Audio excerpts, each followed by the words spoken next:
Buenas noches, mi nombre es Elvis Durán, soy licenciado de Contaduría Pública, encargado de la materia de Análisis de Estados Financieros 2 de la Universidad de los Andes. El tema que vamos a desarrollar ahora es la inflación, o el número 1, que es la introducción en sí a la materia. Tenemos unas metas de aprendizaje que cumplir dentro de este contenido, que es conocer el origen de la inflación, los tipos de inflación, los efectos de la inflación y sus posibles soluciones. Entre ellos tenemos el contenido, definición de la inflación, tipos de inflación, identificación de la economía con la economía nacional, efectos de la inflación, desarrollar una propuesta para bajar los niveles inflacionarios en nuestra economía. Dentro de estos conceptos o la inflación, tenemos las siguientes definiciones. Es un proceso económico provocado por el desequilibrio existente entre la producción y la demanda.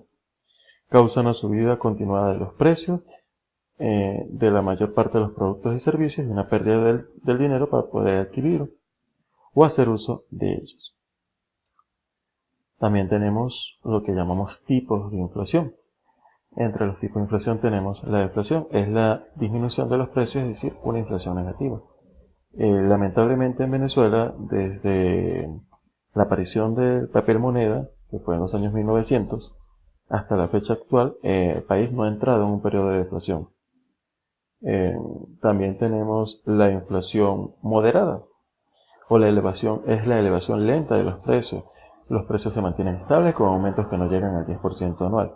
En este tipo de economías que tienen inflación moderada, se pueden considerar economías tipo Colombia, Chile, Estados Unidos, países donde su moneda es literalmente estable, su inflación está controlada, en algunos casos llegan a haber hasta periodos de deflación, como sucede en Estados Unidos, y esto le permite a la población, más que tanto, ahorrar en su moneda local sin necesidad de tener tantos inconvenientes. Saben que lo que ahorren hoy, en un futuro lo pueden comprar, sin que haya un cambio excesivo en los precios. Tenemos la inflación galopante. La inflación galopante tiene niveles de 2 o 3 dígitos en plazo de un año. También todas estas inflaciones estamos hablando de porcentajes de un año.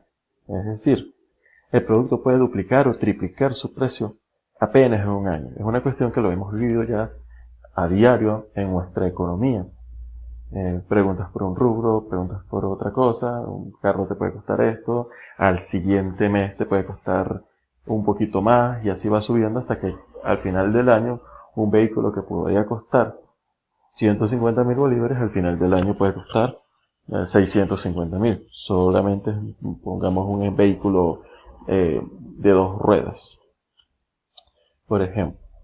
Y tenemos la economía hiperinflacionaria, que es en la cual estamos viviendo hoy en día. Las economías hiperinflacionarias son el aumento de los precios.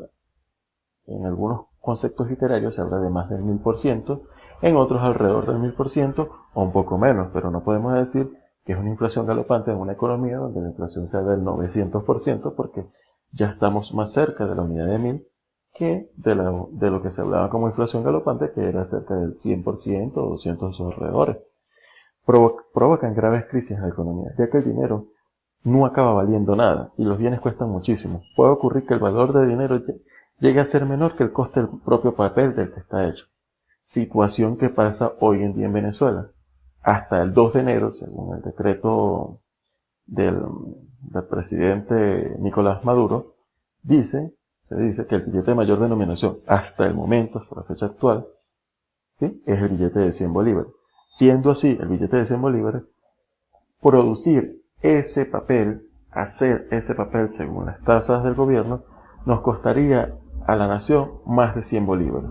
Entonces quiere decir, el propio papel en sí, su valor nominal, nos refleja un verdadero poder adquisitivo. También tenemos lo que llamamos nosotros los efectos de la inflación. Los efectos de la inflación vienen dados por varios segmentos. Por todos lados golpean a la sociedad, pero vienen unos entrelazados unos con otros. Entonces tenemos el efecto de los precios. El efecto de los precios es la subida constante o perseverante de algún rubro o servicio, porque en ningún momento sube y se queda estable, sino que sigue subiendo constantemente con respecto a lo que hablamos ahorita, en lo que vivimos, tema de la hiperinflación, y esto hace que nuestro poder adquisitivo, nuestros salarios que se van aumentando cada 3 meses, vayan perdiendo poder adquisitivo con respecto a los productos o servicios que están en la calle. Efecto sobre las preferencias de la liquidez del público. A raíz de que nosotros no podemos ahorrar en moneda local porque resulta que nuestros ingresos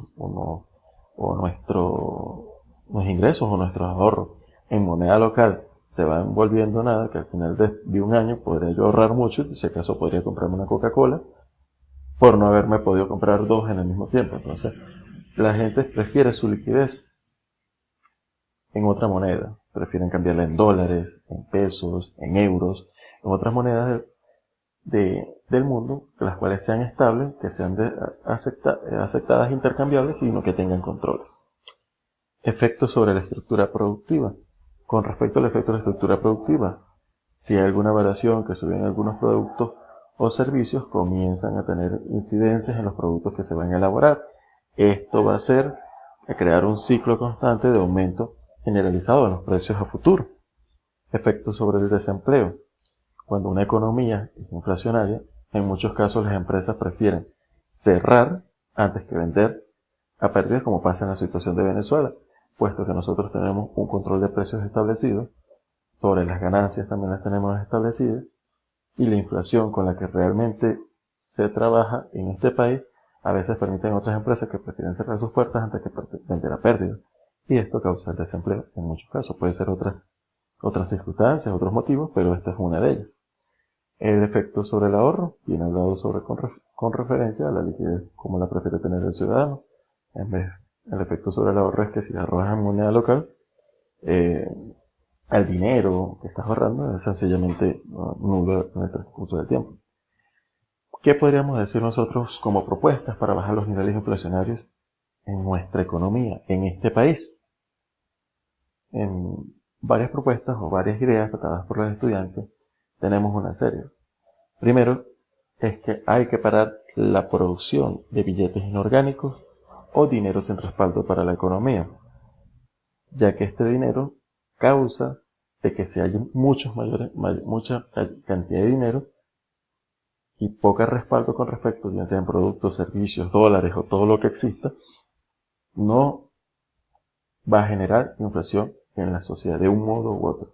Y es lo que se está estableciendo con respecto a lo que prevé que va a ser la entrada del nuevo cono monetario Venezuela.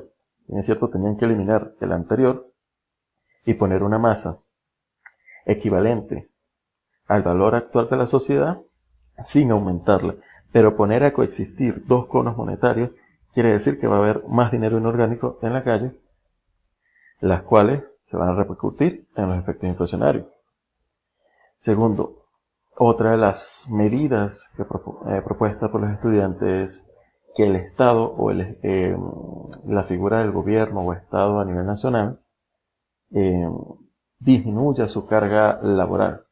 Es bien, es cierto, este modelo político que tiene la nación se ha definido por querer absorber muchas empresas. Durante todo lo que ha sido el periodo del gobierno del anterior presidente, el fallecido, y el actual, han habido unas políticas de expropiaciones donde el Estado tiene que ser el mayor empleador de la nación. Se calcula que aproximadamente solamente el gobierno nacional tiene alrededor de 5 millones de empleados, la cual es una carga excesiva para el Estado, puesto que no están las empresas produciendo como deberían, no hay controles, y todo esto. Existen también la corrupción, nómina fantasma. Esto hace que el Estado se desangre. Si bien es cierto, para el segundo periodo de Carlos Andrés Pérez se decía que el Estado estaba sobregirado con los más de 300.000 empleados que tenía el gobierno y que había que abrir la necesidad de crear más empresas para que se pudieran ayudar al Estado. En esta ocasión fue al contrario, se aumentó por 12 o 15 veces más la capacidad de empleo de empleador por parte del gobierno. Otra de las propuestas es que el gasto público, o lo que llamamos nosotros gasto público en obras, sean obras de interés para toda la población. No puede ser que las obras el gasto público sea un carro, un ejemplo, un carro para Pepe, una casa para María, un, eh, ¿cómo les diría yo? Un apartamento para Sultano, de esa forma. Sé que en Venezuela es un estado social por la renta petrolera, pero aquí se debería invertir en cuestiones de medida de algo que sea gasto público para el bien común de todos. Porque si yo bien es cierto, puedo ir a casa de Josefa, pero Josefa, esa es su casa y ella pretende que es ella. Voy para donde Pepe, el taxi de Pepe, y Pepe no me va a llevar gratis, a pesar de que todos los venezolanos hemos puesto dinero para eso. El gasto público en esta nación debe hacerse de una forma equilibrada, donde todos los ciudadanos puedan disfrutar de lo que se haga, en infraestructura, todo este tipo de cuestiones. Véanlo de la siguiente forma: un edificio, una administración.